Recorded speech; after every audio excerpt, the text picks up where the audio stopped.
JERSEYSports.com's original multimedia series talking all things hoops across North Jersey. This is, well, it's been a long time since we've been running this show. I don't even know how many seasons this has been, but this is episode 1 of the 2017-2018 season. I am Corey Doviak. Happy to welcome in my co-host, the man that the show is named for. He is Richie Ballgame Barton. What's up, Richie B? Not much. Just, this is my favorite time of year, the longest season ever. But, when I could just sit around and talk hoops, I'm a pretty happy camper. Yes, the grind is on for sure. The season started last Friday night, and it already feels like it's a couple months old, but it's not. And we have a lot to talk about. We will do so on this edition. I will tell you this, Richie B. I have been busy doing other types of work associated with the NorthJerseySports.com and 4 Feet Graphics empires. I should mention NorthJerseySports.com, the only locally owned and operated source for high school sports news in Bergen County on a daily basis, that I have not been able to get to as many games as I would like to. I was at Demarest against Tenafly on the boys' side on opening night. I know you were at a game, Fair Lawn, Wayne Valley on opening night. I saw Pascack Valley against Old Tappan girls. So we got to spread things out, and we have to get some help in doing so. So tonight's guest list is a good one. We are going to talk boys hoops with Dan Egorow of Cresskill. He's in his first year, 3 games into his tenure as the head coach of the illustrious Cresskill boys basketball program. He's on the guest list. And also, Richie B., an old friend of ours, an old co-host on this show, Scott Papetti. He is back in the high school ranks. He is the new head coach at Mahwah High School. We're going to talk to him. And then today, as I was out shooting pictures at Ramapo High School, I decided to multitask, and I got an interview that I want to play with Jason Oppler and Casey Hunt. Jason Oppler, a senior at Ramapo, Casey Hunt, a junior. They're off to a 2-1 start, so we got some alternate sound from there. But before we get to that, Richie B., what has stuck out to you in this first week of high school hoops for 2017-18? I'm going to go with the game that I covered. Wayne Valley being Fair Lawn girls hoops.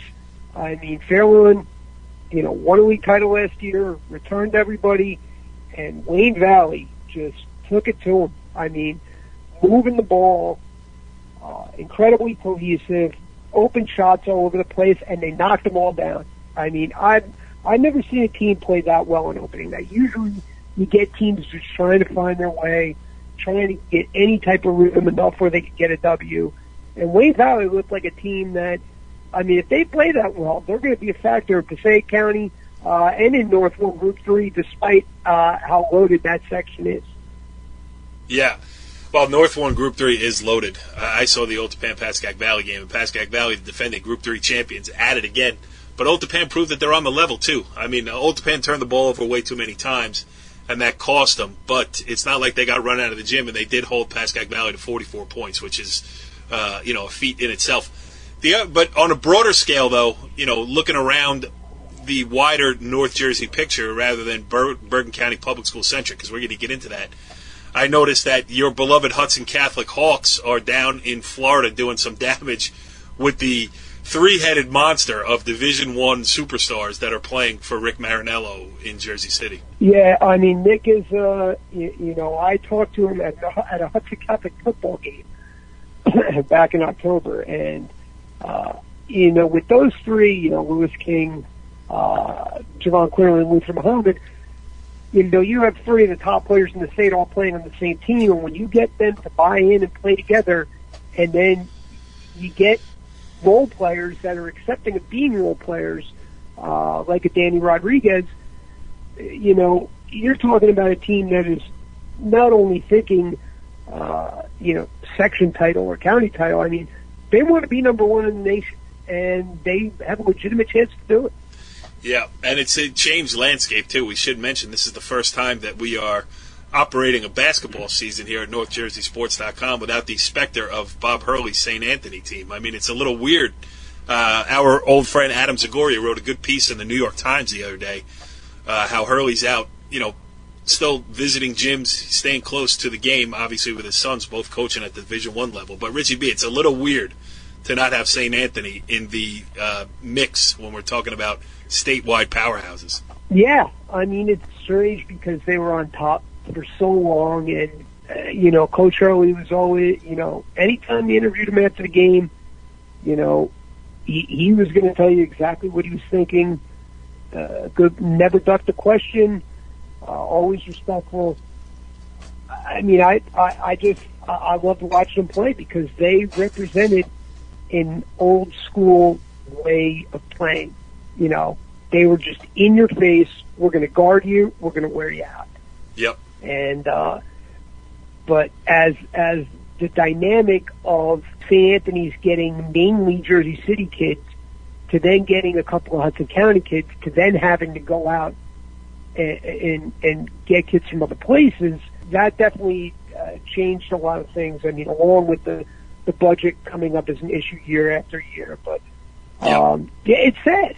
It's sad not to see around because, with Hudson Catholic emerging and, obviously the Patrick School, and you get Gilsleep Bernards, and, that section was, once you got to the semifinals, Montclair Immaculate, that section, the semifinals and finals for that section were always fun.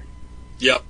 St. Peter's Prep going to try to fill some of the void in Hudson County this year in that respect. So, a lot of things on the closing of Queen of Peace on the girls' side is a big story. I mean, they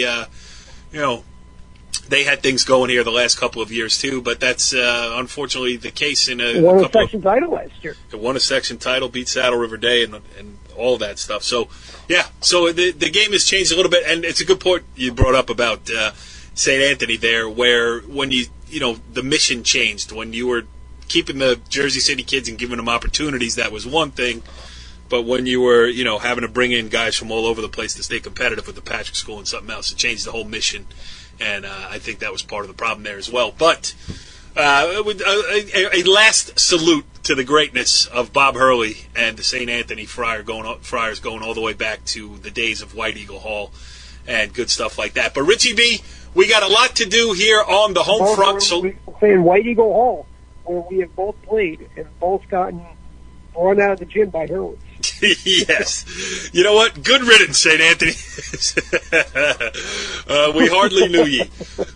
So let's move on here. Let's move back to the home front. Let's start things off, Richie B, with the audio that I got today working in the gym at Ramapo High School. Here is the promised interview with Ramapo senior Jason Oppler and junior Casey Hunt. Green Raiders off to a 2-1 start with wins over Ridgewood and St. Joseph Regional, and their first loss of the season against Hackensack on Tuesday night. Let's hear what the boys had to say. First edition of the year of the ball game, and I have decided to be industrious and go out on campus to meet with two members here of the Ramapo High School boys basketball team, off to a 2-1 start this year. First, senior Jason Oppler, and we have junior Casey Hunt here, so we're going to ask them a couple questions just about the start of the season. Jay, 3 games in, senior year, you've spent a lot of time in this program. How do you sum up the first week of action here? I liked our energy. First 3 games, what we've played this year, unlike last year, is more of a team playing for one another. We just lost to Hackensack, which hurts now, but at the end of the year, we can learn from that game. And our coaches get on us, but they don't kill us, so they know it's a learning experience. We're still relatively young with a bunch of juniors. So I'm just excited to see where the season takes us. Yeah, and to get off to, beat Ridgewood on opening night, beat St. Joe's, which is an impressive win. I think that opened up a lot of eyes. And the loss to Hackensack, who's one of the best teams in Bergen County for sure. You guys probably feel like you're on that level too, but, Casey, you get some confidence out of this 2-1? I mean, absolutely. Every game's a tough one. Our schedule's real tough every day. Definitely confidence is there. I know Jay here is playing a lot of confidence. Everyone on the team's playing a lot of confidence, so we'll see where it goes. Yeah, and I was talking to Coach Sandberg before we did this photo shoot, and he was saying that he purposely scheduled tough for you guys. I mean, you're not going to have any lollipops on Tuesday nights to try to pad your, record for the Jambo. You're going to have to go out and earn it. Jay, how do you feel about, the level of competition you're going to play night in, night out? That's the one thing I love about Ramapo. Coach Joe Sandberg knows if you want to be the best, you got to beat the best. So if we were to go out and play under 500 teams every night, it could get us wins in the column, but it's not going to get us better. So even if we go out and lose a couple games, to be able to play the best teams, that could just raise our confidence. And at the end of the season, that's what it's about, being able to win tough games. And Casey Hunt is no stranger to that because he is the son of Mickey Hunt, who is the head baseball coach here, who will play the New York Yankees at 6 a.m. on a Saturday morning if you ask him to. So same question for you. I mean, just how about getting out there and playing everybody? I mean, on the schedule, Kennedy, maybe Pope John, Lincoln, the list goes on and on. I think it just makes us that much better and more prepared for the states and the counties and everything. What are the keys to this team, Jay? I mean, you being the senior, if Ramapo does this well, they will be successful. It's bringing our intensity that our coach wants us to, not only every game but every practice. To be successful in the Big North with a lot of great teams, you need guys 1 through 15 pulling in the right direction, no matter if it's playing 32 minutes a night or playing 5 minutes a night. So if you can get all 15 guys pulling the same direction at practice and at every game, I don't think there's many teams that can stop us. All right, and the last one, I'm going to go off topic with Casey Hunt here. Many people know that he has committed to play baseball at Mississippi State University, although he's a junior, so he's got another year to wait. But it's National Signing Day here for football. Have you scouted out who's going for Hale State, and what do you think of Joe Moorhead? I haven't really scouted that much. I got to look on Twitter, see who's committed there. But I like the new coach, Penn State. And Fordham before that. Yeah, we'll see what happens, though. Just quickly, because, it brings up the thing, why Mississippi State? I mean, obviously baseball, we've been watching you, mature over the years, and everybody could see this coming, and Mississippi State's got a great history. Anybody who's seen the 30-30 Thunder and Lightning is certainly, but for you, Jersey boy, going down into Mississippi, and I don't know if it's Stark Vegas, not the most populated place in the world. Why there? I felt like it was all family there, especially the two coaches. They worked with my brother Shooter at Tulane. They both went to Tulane. I mean, it's just a perfect fit. Along with the new stadium coming up, it's going to be beautiful. And I will be taking a road trip. Joe Spafford and I will be taking a road trip. There will be no interviews that day because we may have a couple of adult beverages. Good stuff, boys. Thank you. Thank you. All right, Richie B. Well, the first taped interviews are out of the way here on this edition of the ball game, but it's a big moment here as it is time to move on to our first live guest on the phone. He is Cresskill head coach Dan Egorow. Coach, thanks for joining us here on the ball game. I'm honored to be the first guest of the season here. Yes, well, we appreciate it. Although having your presence here on the show as a person now in a role of authority, as a head coach of a storied Group 1 boys basketball program makes Richie B and I feel very old because, as we were talking about before we went on the air, we were reading your quotes from a story that I wrote in 2007. So 10 years ago, I covered you. This year, I speak to you as the head coach of the Cresskill boys basketball program. I mean, it's kind of had to have been an odyssey before we get into this season and everything else. First year as the head coach there, how does that feel? When the opportunity presented itself, I was not expecting it to come my way, and I feel very fortunate to step into the role, especially once I played for Coach Rivard and then I was able to coach with Coach Dodo. It's an honor to step into their shoes and, become the next head basketball coach for Cresskill. Yeah, because that job doesn't come open often. I mean, Marty Rivard, then Mike Dodo, and it's a very Cresskill thing to do, to have a guy who has ties to both of those. Mike Dodo played for Rivard, you played for Rivard, and now for you to take over that. I mean, how important is it from a continuity sake? I don't even know if kids nowadays realize the history of Cresskill basketball, but just, because I know I've been in the gym and you got some Cresskill basketball junkies who just show up whether they got kids playing or not. So how important is it to have that continuity of the long black and gold line there? Yeah, well, I think that, that's what makes Cresskill kind of a special place, is that you do get those guys that come to the games regardless of if they know anyone even on the team. They still come and support the program because they once played for it, or they knew Coach Rivard, or maybe they went to school with Coach Dodo. And I think it's important to kind of tie that all along. And, that's part of our job as a coaching staff, to make sure that our players understand just the long lineage and the long history of Cresskill basketball, that, it's not just the recent success. If you look up in the rafters that we have up at Cresskill, all those years in the 70s, 80s, 90s, the early 2000s that Coach Rivard was so successful, that's really important to our entire program. Richie, he had to bring up the 80s, right? The late 80s, early 90s. He has to always. I know. That was your wheelhouse. Yeah. All right, so here's the good news. Cresskill is 3-0 to start the season with impressive wins over Dwight Englewood and Saddle River Day, and those are impressive wins. And on opening night, Richie B, he beat Pal Park for his first. I get not his first win, because I know that he was a head coach in some circumstances, but his official first win as the full-time head coach of the Cresskill Cougars came against my beloved Palisades Park Tigers. So I don't want to talk to Dan Egorow anymore. Richie, you take this over. Dan, talk about how your perspective of the game has changed from being on the court in a Cresskill uniform, 10 years ago, to then being an assistant to now being a head coach. I mean, anyone who just follows basketball has realized that the game has changed. I mean, if you followed, Bergen County basketball, when I played under Coach Rivard, we played a very structured, simple game. As we talked about when Coach Rivard had broken the record for the most county wins, we only scored 14 points at halftime. That's like unheard of today.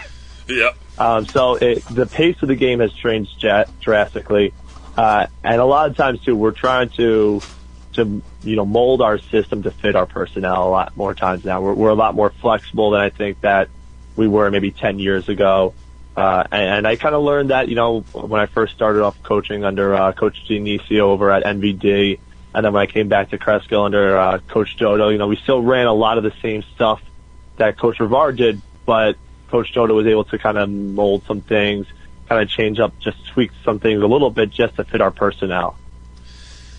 Richie, the game he referenced there was in 2007. That was head coach Marty Rivard when he broke the all-time record for wins by a Bergen County coach.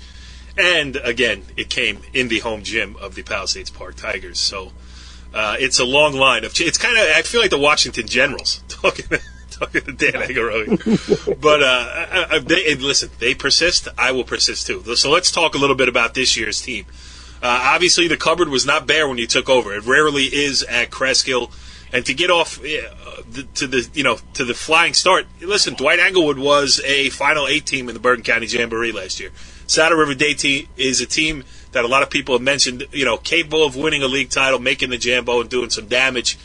The win over Pal Park on opening night to get things started. You can't do much better than 3-0. So what have been the keys, and who are some of the guys who have helped you get there? I think you alluded to it before. I'm in a very lucky position that I am. We have 10 seniors on our team right now. I believe 6 of the guys are returning varsity lettermen. And obviously our team is led by Luka Radovich. He is a coach's dream. He has the size to just bang down inside. He's strong. He can be physical when he needs to. But he also has the shooter's touch of any shooter in the league. He has a tremendous jump shot. He's really opened up his three-point game this year. He's averaging at least 2 threes in a game in our season so far.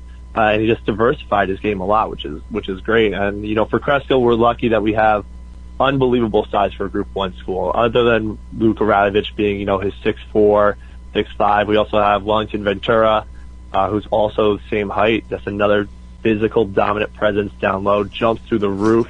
He's a phenomenal track athlete that we're lucky enough to have him also being on the basketball court. And then we also have 2 great ball handlers with Harrison Lucibello and George Sikoriak that we can trust to always break pressure if need be. And last but not least, I can't forget to mention Mike Farrar. Mike Farrar might see the floor better than anybody, in our league, definitely in our league, and maybe even in the county. He just understands basketball so well. He sees guys when you don't think they're open, and he finds a way to get them the ball. Yeah, it's a good bunch. Richie B, go ahead. Defensive, obviously you have a bunch of guys that can put the ball in the basket in a bunch of different ways. But to get to where you want to be a league champion, to make a run to champion, to make a run to section title, you have to get stops. What is it about this team defensively that you feel can take it to the next level? That's a great question, especially, at Cresskill, our practice jerseys from the Townsville Coach of Arts, they still say Cresskill defense on it. We pride ourselves on playing tough man-to-man defense. And these guys are like your typical guys that have come through Cresskill. They believe in that. They're trying to pride themselves off of it. They're working on it every day. I think we're a unique program that we spend a significant amount of time every single day just working on our defensive fundamentals. And in that Saddle River Day game, when it came down to cut check time, our guys buckled down, they got in a stance, and they made sure that they got that stop when they needed to, which was a great early on sign for us. And Cresskill, I'm just going through the memory bank here. Has Cresskill won a Group 1 championship? I mean, they've come close. I remember the days of Billy Nera and, help me, who was the other kid on that team? Matt Henry. I was at Rutgers when they lost to Florence. They kind of got blitzed early, made a little comeback there late. That's a long time ago now. And have been back again, right? Since then? So Cresskill has never won a Group 1 title. That's the one thing that's kind of eluded our program throughout the years. Closest they've ever come was those times under, with Matt Henry. Yep. If you talk to some of the older guys, they'll talk to you about, when Bat Arena and Cresskill made the Jamboree final that year in 96, I believe it was. So there's been some really good teams, but unfortunately the Group 1 titles never got come home to Cresskill. It's something that a lot of guys talk about, but we're focused on, one game at a time here, especially early on. We had a tough early schedule here. We have a really strong holiday tournament that we're preparing for. So for us, it's always just one game at a time. Where are you playing holiday tournament ball? We're playing up at Fort Lee. You so the the tournament has, and the tournament's expanded. There's 8 teams in the tournament, which is really nice. So it's some really good competition. I believe there's also our opening round matchup is with Snyder. Snyder's good. Ooh, Actually, I covered Snyder Old Japan. Matchup. Oh, go ahead, Richie. What were you going to say? Well, Snyder's a tough team. Yeah, that's a good test for you guys. So as I said, we have a lot of early tests for this team. So it's good for us to kind of build off of and see where we're at early on in the season. Yeah, absolutely. Let me ask you this now. As a guy taking over a program for the first time, you're an interesting guy to talk to because you're the next generation. You've played, recently, 2007, is not that far in the past, at least as far as guys like Richie B and myself. And then you go through and you mentioned that you played for a great coach, you coached under Joe Dionisio and Mike Dodo, and now you're at the head of a Group 1 program, a preeminent Group 1 program. There's so much going on with not necessarily restructuring, but there's a lot of talk on what can be done to improve. I think let me say it. I don't want to put words in your mouth or whatever. But the Bergen County Jamboree, as of late, has been taken over by the bigger programs, whether it be Bosco, Bergen, Joe's, Teaneck, which doesn't necessarily run like a public school nowadays.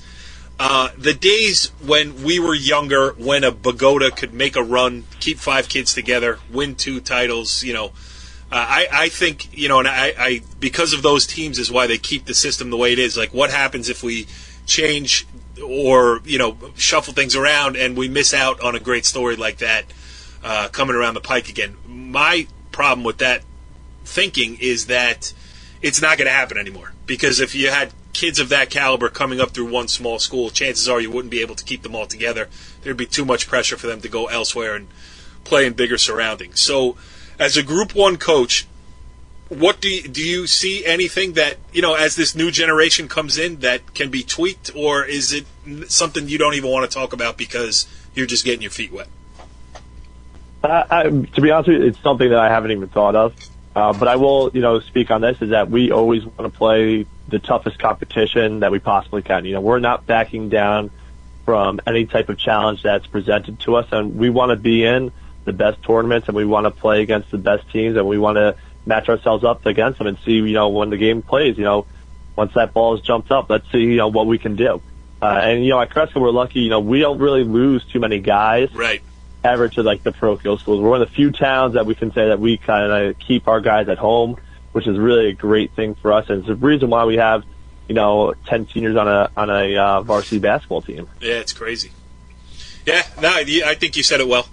Now I'm just thinking too. I mean, it wasn't that long ago where I was in the gym at Tenafly when Cresskill beat Hackensack. So anything can happen with the great Matt Flood, right, Richie?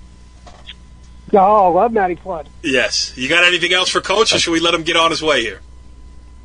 I think we should let him go. I mean, we'll have him on again because, let's face it, Creskill's going to be a player. Right into March. Yeah, and maybe we'll have him on to preview the second round of the league go-round when Pal Park will get another shot at him on the road. So you can't sleep on Pal Park. They're always tough. Yeah, no doubt about it. Tough, no doubt. John Wiseman doing a great job down there, too. But Dan Egorow, first-year head coach of the Cresskill Cougars, thanks for having us on. It's fun to catch up with you because we covered you, and now it's good to see you doing good things, and we wish you best of luck this year and carrying the program into the future. Thanks, guys. I appreciate it. All right, Richie B. Good stuff there with Cresskill head coach Dan Egorow, but it is time to flip the script now as we move from the happenings on the boys' basketball hardwood in Bergen County to now the girls' basketball hardwood in Bergen County. We're going to bring on a distinguished guest, a man who really was instrumental in getting this very show off the ground, a former co-host here on the ball game, a former North Jersey basketball insider helping us break down the Bergen County Women's Coaches Association tournament year after year. Then we lost him, Richie B. He headed off to the hilt. He was in the college basketball ranks at Rutgers Newark for a few years, but he is back now. The brand new head coach of the Mahwah High School girls basketball program is our old friend, Scott Papetti. What's going on, Scotty? What's up, fellas? And ever since the last time I was on, I have turned the script to be old. Turning 40, so oh, the term old friend is true now.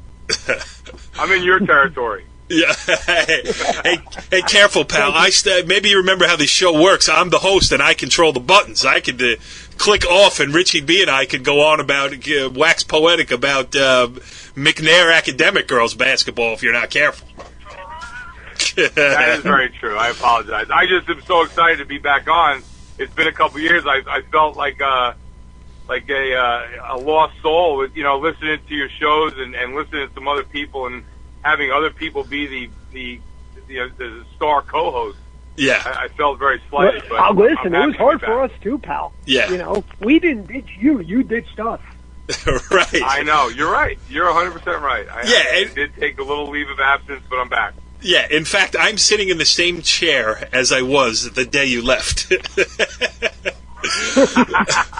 So anyway, now you're back, and now you got something to talk about on the high school girls basketball scene because, as I mentioned, you took over at Mahwah. 1-1 to start the season. Tough loss on opening night against a quality program in Westwood. No shame in that, and then a good bounce-back win against Ramsey. So tell us where the Thunderbirds are at, both with the new coach, how you're settling in, and some prospects for the season here. Well, I mean, right now, obviously, tough opening game against Westwood. I mean, obviously, they have been good in the last couple of years, and they've graduated some real good players. But I'll tell you, they didn't really miss a beat, and it was tough for us to open up against them.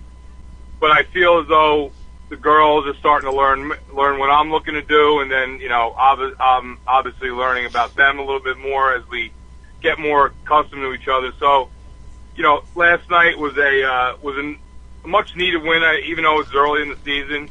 You don't want to start out 0-2. So hopefully we can start getting some momentum moving forward. Yeah, absolutely. Go ahead, Richie B. You have a couple of solid players returning. Hannah Bush, who is just a gritty guard, who is tough defensively, all over the floor, but can also hit threes. And Sam Halbner, who, has really, is not just an inside presence. She's developed a little bit of an outside game. Talk about those two and how far that you think those two could carry you.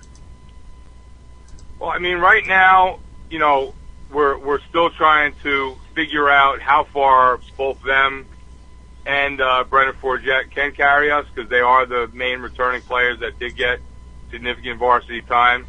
Obviously, for the last couple of years, Sam had to almost play second fiddle to Kayla Devine, which, obviously she was a very good high school basketball player. So she's going to have to realize that now she's the main focus of most teams' defensive efforts. So, between her and Hannah, obviously they have a lot of varsity experience.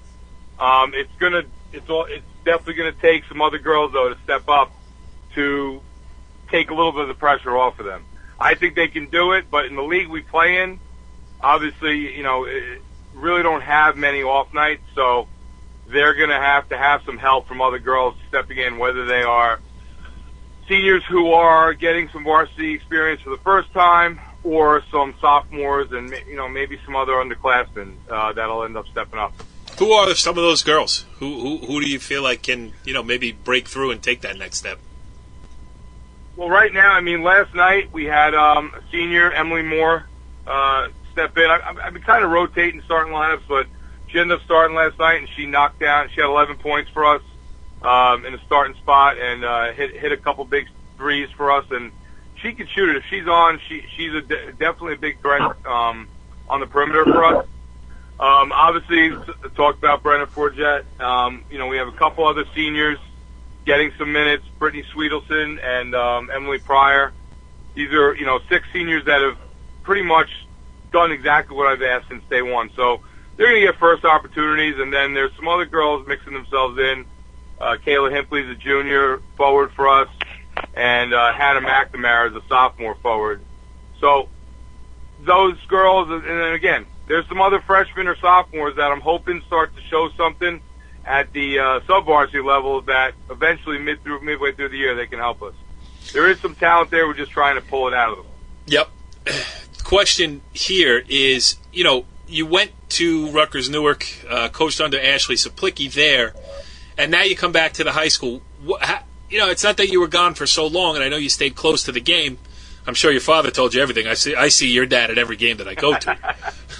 Absolutely. Yeah, but it's not like you lost touch with the high school game. But how is it different this time around for you? Are you bringing stuff back from college, things you picked up, or did they not translate because they're completely different games? It is a completely different game. It's funny that you say that, because last night I was talking to 2 officials prior to the game that I'm friendly with, and they were talking. And then one of the guys does do college, and he really said the same thing. How, the high school game and the women's game is 2 completely different types of games, where the speed obviously is a big part. The speed of the game is so different. The guard play is, I was at the Division III level, so the guard play was the highest at the highest level. The forward, if you were anywhere 6 foot or above and pretty talented, usually weren't playing at the D3 level.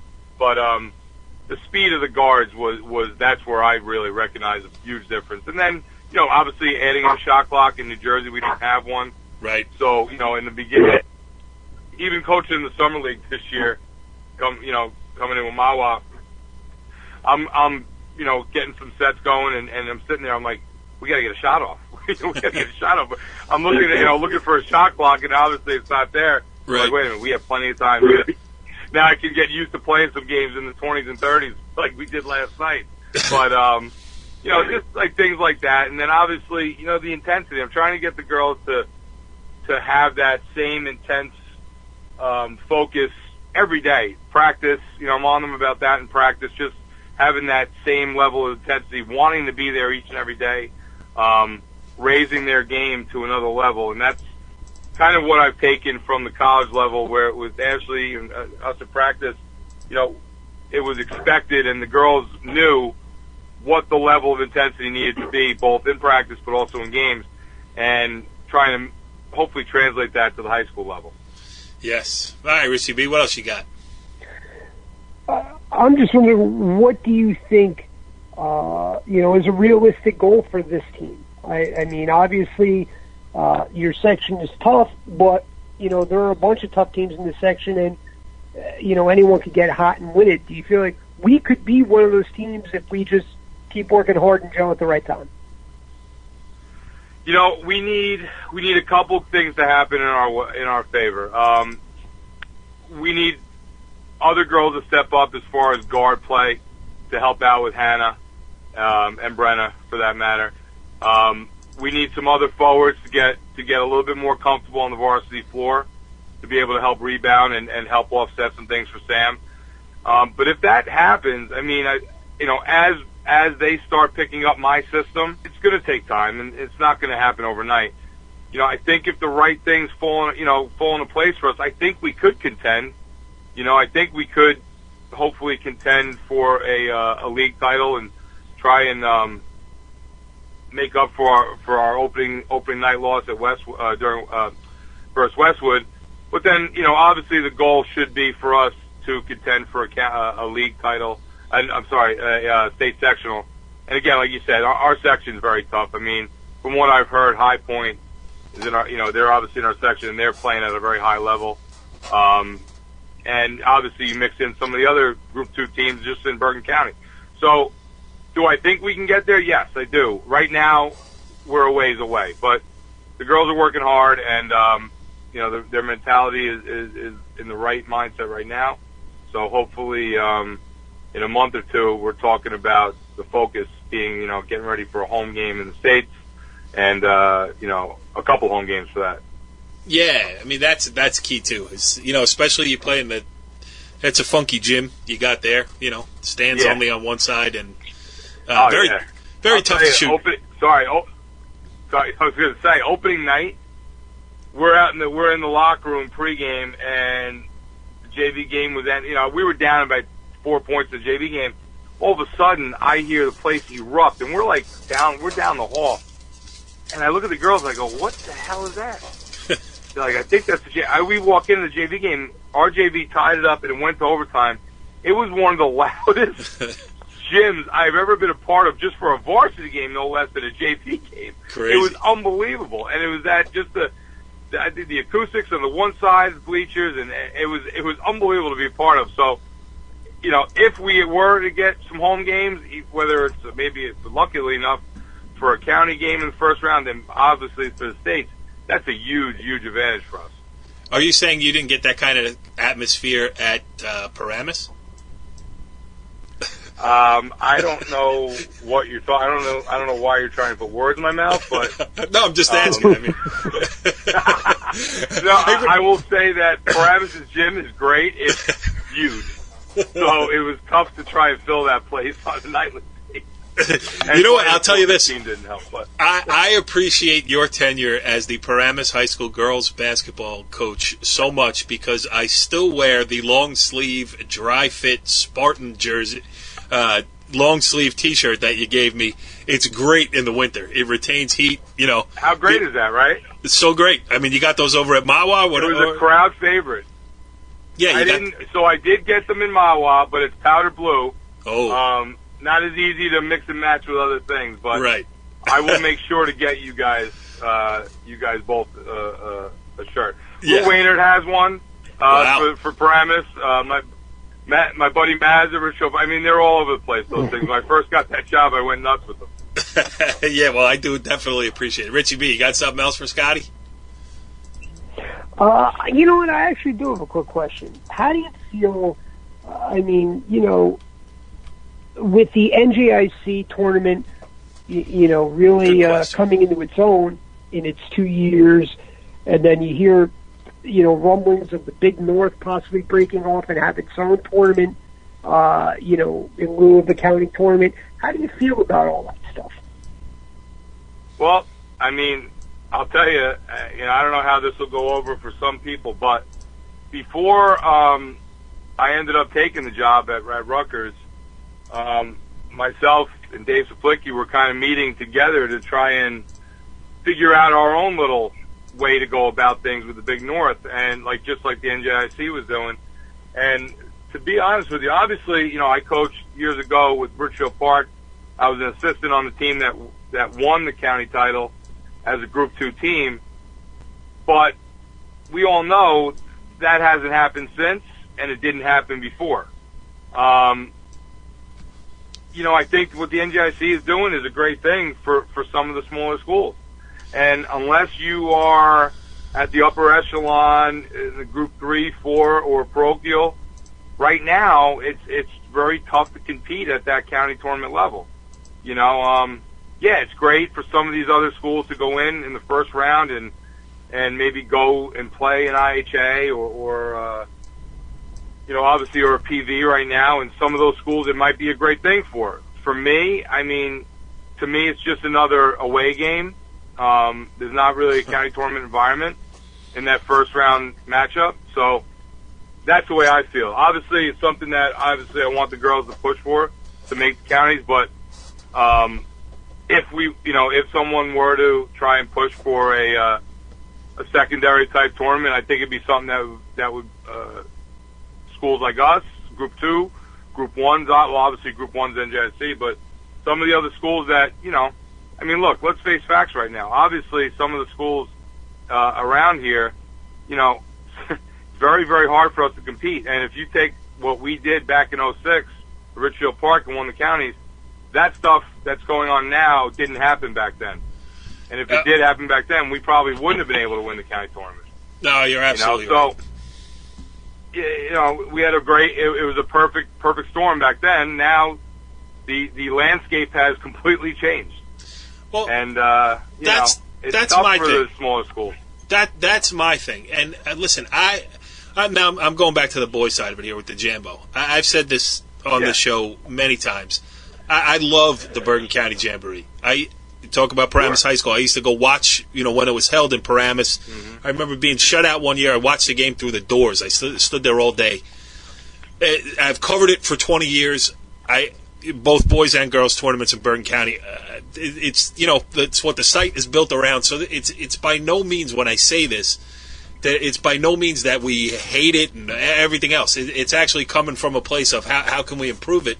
The conditions around have just changed so drastically, and you gotta be forward thinking. You can't just leave it the same and hope it gets better, because you got to be proactive. And the NJIC, and I have to give credit to Joe Del Buono too for starting the BIT, the secondary tournament on the Bergen on the boys' side too. It's probably something that's called for, maybe the women's BIT in Bergen County. And it would be great. Now, I understand that there's political issues and fairness issues and all these other things. But in boys basketball and girls basketball, it would be great to see a Bergen County public school tournament. Forget, the NJIC has done a great job taking care of themselves, but I'd like to see them then get involved with, real Bergen County public school basketball tournaments. Yes. Exactly. Well, you're talking, obviously. Go ahead, Rich. No, I was just going to say, you get here and there, you're going to get the upset, at that first round upset, and it's a great story. And maybe they go on and even challenge the team that they play in the round of 16. But for every one of those stories, there are 125, of games that are 82 to 35. Exactly. And is that in a mainly empty gym? Is that really a county tournament experience? Yeah, and the other side of it is That's too. Exactly. Now the teams that have taken the next step too, I hold no ill will towards them either. The Saddle River Days of the world, but now there are enough teams out there playing at that level. So why don't we name something like the elite tournament of North Jersey? Let's be a little creative. Get a bunch of teams together. You can find 16 teams of that caliber and play that tournament during the season. And then, it would be great for people who are into that. Why don't you just have the tough... why did it have to expand to the point where, first it was just, you had to be 500 to get in. Now anybody could get in. Right. I mean, why would they? I mean, they're trying to expand when they should be going the opposite way. Have a top 16 Well, team. that's exactly what they're doing. They're, and they've done it. The unfortunate thing is they've done it with the other sports and the girls' side of it. Now, look, I coach baseball, right? And softball, they're two different sports. But if you have a pitcher, you can compete. You have a pitcher you can compete in those games. If you have one scorer in basketball, and let's say you're playing in like you said, say in our league, whatever, and then we go up against some of the top teams. Like you said, it's a rare occasion. It's that 1 to 2 times out of 100 that you have Cliffside and Rhonda Sharif beating Paramus Catholic. You don't have that. You don't have that. And like you said, now, because years ago when the first round game was at a neutral site, it had 4 games going on and you had somewhat of a county tournament experience. Now it's an away game. That's all it is. Yeah. It's another away game. And I personally don't think, I heard years ago, I remember someone saying, and you know what, I like Steve Silver a lot. I think someone had mentioned something that Steve had said, or someone had said that, it was like Lodi, or I forget who it was, it was such an honor for them to go to IHA and play. I mean, and lose by 50 or 40, I don't know. To me, you're foolish if you think that's, if it's an honor for you to go and lose by 40 to a team, I don't know. You're in it for the wrong reasons, I think. But, that's just me. Some people have different mindsets, I guess. But I think it should be something that should be revamped 100%, because really right now you're playing for, there's about 4 or 5 teams playing for it all, and then everyone else is, just patting themselves on the back for getting there. All right. Now, I'm going to cut this off here because this is the first show of the season, and we are already breaking down all of this stuff. And don't get me wrong, I love it. It's a conversation that has to be had. The only way to affect change is to talk about these issues. So, what was supposed to be a welcome back Scotty and a hey, how are the Mahwah T-Birds going to be this year, turned into a conversation of a little bit of depth, and that is why we love having you on the ball game, Scott Papetti. We appreciate your grand return, and we will do this again often this season. How about that? I love it. Listen, I've had a lot of stuff that I've had to talk about. I just haven't had a platform to do it. So now I'm back, baby. Yeah. You had to have Richie Barton beat. But we'll save it for another day. You had to get the head job at Mahwah, and you had to have Richie Barton beat cancer. Everything has fallen into place for you, my friend. Exactly. It's a perfect storm. Yes. Perfect storm. Scott Papetti, head coach, Mahwah girls basketball. We'll talk to you soon, pal. All right, thanks, guys. All right, Richie B. Well, what started out as a program to a little lighthearted banter about local high school hoops turned into our restructuring of the entire landscape of high school basketball in New Jersey with the great Scott Papetti there. Well, that's what we do. We come, we give you a couple of softballs, and then boom, fastball. Right. Hey, Scott, how do you feel about your opportunities and how should we change the entire Bergen County tournament? Oh, good stuff, Richie B. But that is just a taste of where we are going to go with this show this year. Good to have Richie B. back in the catbird seat. And we got a lot to do as the season unravels here, as it ravels in front of us, whatever I'm trying to say there. But I'm going to keep the recorder handy. I'm going to get interviews from across North Jersey. Every gym I go in, I'm going to keep the audio. We'll play them on the show as the season goes along. And Richie B, you're going to do the same, right, pal? That's my job, baby. We will see you next week on the ballgame. Follow the leader.